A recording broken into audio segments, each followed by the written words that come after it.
to Nebraska more. You're welcome. We'd love to have you work in the fields with us. Work in the field? That's part of that. That's Senator. I'm a house. This Lil Tay. I'm richer than all y'all broke. 30 on my wrist. I really don't understand why some people say what they say. Of course, there are various reasons why, whether it be a joke, singing a song. Really, who cares the point? Like, it's just unacceptable. And I think it's been known for a very long time. Yet for some reason, here I am, counting down the top 10 influencers caught saying the N-word. I won't lie, I wish I couldn't find 10, but it really wasn't that hard. And I really don't know what it's going to take for people to stop using this word, but I'm hoping whatever needs to happen happens soon. I'm Jared Bronstein, what's up? Welcome to I.O. I promise it's fun here. This has been more of like a serious top 10, you know? So it's kind of hard not to question why people are doing these things. Anyways, as always guys, stick around for the comment replies that we got and some bloopers. But for now, let's count down these influencers. So starting us off at number 10, we got Woah Vicky. I mean, she went viral for using the word and claiming it was okay due to the fact that she was 25% black in her own words. This video would be one of the many reasons Vicky would go viral over the span of a few years. Specifically the clip of her claiming to be 25% black after using Ancestry.com, which has since been deleted, would be reposted by the likes of Snoop Dogg and Charlemagne the God, who both have millions of followers. Vicky has gone on to have a very public feud with Danielle Bregoli, or Bad Baby as she's known,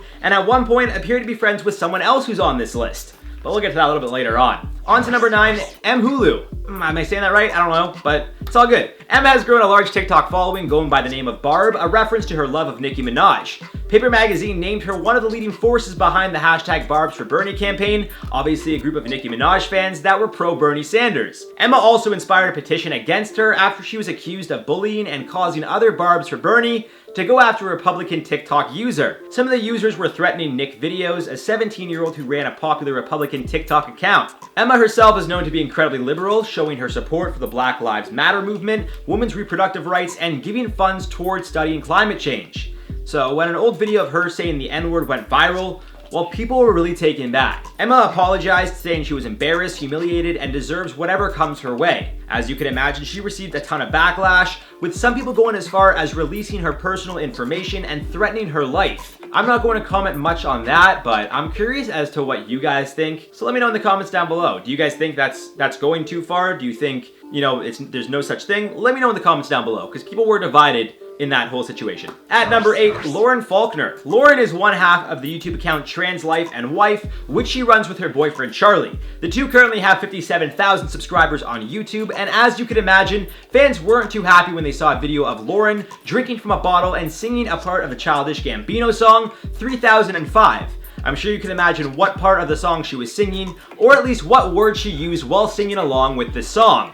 Either way, Lauren would address the situation, posting an apology via the Notes app on Twitter. The apology claimed she had been drunk, and although at the time she thought the lyrics were acceptable to sing, she has since become wiser. She also said she wanted to take full responsibility, which is why she addressed it.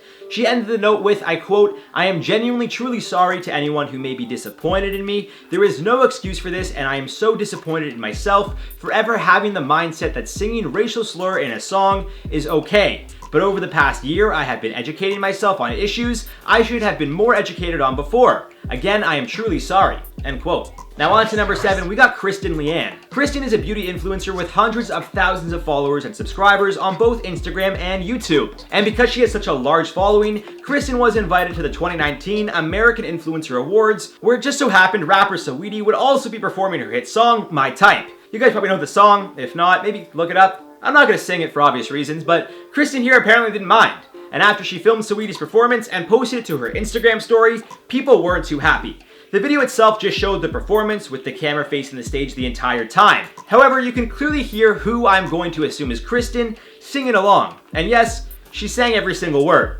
It was confirmed she was the one singing when she issued an apology, explaining she could come up with a list of excuses, but ultimately, I quote, "I've got to do better and know better. I'm appreciative of being held accountable. I feel terrible. You have my word. I will do better and not let it happen again." End quote. At number 6, Bill Maher. Now, Bill here is a popular comedian, writer, late-night TV host, and outspoken guy. His show is known to be quite political, and in the past has covered some controversial topics. But it seems controversy is nothing new to Bill, who back in 2017 dropped the N-word while making a joke on live TV. More specifically, he referred to himself as a house. Well, you can figure out the rest. While interviewing the senator of Nebraska, Ben Sasse, the two joked about how adults don't dress up for Halloween as often in Nebraska. Bill said, "I gotta get to Nebraska more," to which Ben replied, "You're welcome. We'd love to have you out in the fields with us." This was referring to the fields of livestock and such in Nebraska. But Mark turned a lighthearted joke into an incredibly racist one real quick when he appeared taken back, saying, "The field? Senator, I'm a house." As you can imagine, Ben didn't know how to respond, awkwardly smiling while people in the crowd gave a mixed reaction. Some cheered Bill, who defended himself, saying it was a joke immediately after making the comment, while others let him know they didn't appreciate it. Ben also commented he should have said something on live TV, but was so taken back. Still no excuse, but still, I don't blame the guy. Like, if that happens on live TV, you know, you're not expecting that, so I don't blame him. On to number 5, Paige Louise. Back in 2019, Paige found herself attending a concert where the one and only Drake was performing. It was his concert. She went to a Drake concert. And much like a few of the other ladies on this list, Paige, for some reason, felt it was okay to sing the word simply because it was in a song. Posting videos of the concert on her Instagram story, you could hear Paige in the back singing along and saying every word. Now, unfortunately, unlike the other girls, Paige didn't immediately take responsibility for her actions. In a now deleted tweet, she tried to defend herself, saying, I quote, "I'm a racist now for singing along to the words of a song whilst in the presence of black friends, whilst dating a black guy. Honestly, please don't come at me like I've ever been racist. Myself and the 9,000 people who attended the concert singing to the song must be racist." End quote or tweet. She then tweeted a proper apology, which has also since been deleted, but I don't know. I mean, it's just like one word in a song. Is it really that important to sing it? You can't just, like, I don't know, you can't just not say it. On to number 4, Ulyana Sergeenko. The Russian fashion designer found herself in a lot of trouble after a friend that she sent flowers to posted a photo of the gift. Attached to the flowers was a note that read, "To my in Paris." Obviously a reference to Jay-Z and Kanye West, but still incredibly unacceptable. It didn't take long for people to call Ulyana out on social media, and although the post had been quickly deleted, the damage was already done. Sergeenko would post an apology she would also later remove, which included, I quote, "My daughter is half Armenian. I have never divided people on white or black. Kanye West is one of my favorite musicians, and NP is one of my most favorite songs. And, I quote, we want to believe that we are just as cool as these guys who sing it," end quote. Although she pointed to the fact that her friend posted it to social media without thinking twice, proving they didn't mean it in a bad way, as you can imagine, people weren't too happy. Whatever happened to just calling people like friend or bud? Hey bud, hey friend, here's some flowers. On to number 3, Bretman Rock. The beauty vlogger had some old videos resurface and go viral, leading to the hashtag Bretman Rock is over party to start trending. The videos included Bretman saying it while laughing and just trying to be funny overall. In response, he tweeted out, I quote, "Just woke up to a video of me resurfacing from 5 years ago. I've apologized for that video before and will happily do it again. It was as stupid and ignorant then as it is now. I'm no longer a 15-year-old piece of and I know that behavior is unacceptable, period," end quote. He went on to say that's no longer who he is, and rather than canceling him, people should cancel 15-year-old Bretman. He's currently focusing on growing and learning. He's also used the controversy as a lesson for people to realize things stay online forever, regardless of your intention or how old you were, and that at some point you may need to hold yourself accountable for your past actions. Now, speaking of past actions and things staying online forever, we got Lil Tay at number 2. And to no surprise, before she fell off the grid, Lil Tay was friends with, or was at least seen hanging out with, Woah Vicky on more than one occasion. So we shouldn't be all that surprised that a video of Tay saying the N-word got leaked. Then again, now that we know what we know about her, I don't really know if we could blame her. I mean, she was like an 8 or 9-year-old kid being told what to do by her brother who thought this character was funny. I'm not trying to defend her actions by any means, but at 9 years old, do you really know what the word means and its significance? Either way, I think it's best that Lil Tay kind of went into hiding because maybe now she could grow up and have a normal life without anyone making the connection to her. Again, it just seems like she was, you know, I don't want to say groomed, but like, her brother created that character, not her. She was a kid. Moving on to number 1 though, we got Jeffree Starr. Now I won't lie guys, I tried really hard to find people we haven't included on lists before. And yes, Jeffree is a YouTuber, but he's much more than that. And with the amount of times he's either admitted to saying the word or was exposed for saying it, I kind of just felt like he had to be included on this list. There were the text messages he had sent his hairdresser, the skit from MySpace,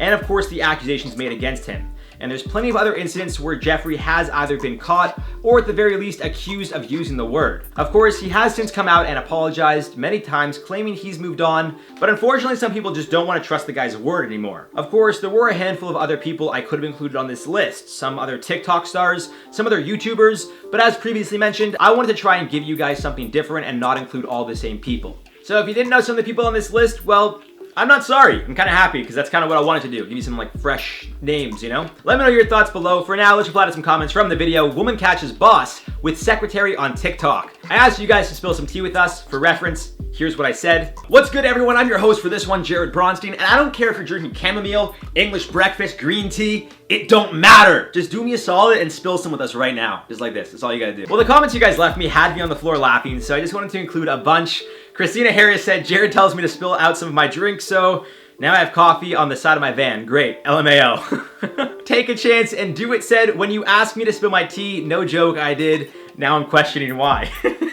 I'm telling you guys, I was actually laughing when I was reading these comments, so I'm glad that you did comment this because it is very funny. Aiden Morales said, lit iced coffee has been spilled. And I just want to say, I do appreciate that you guys are spilling some stuff.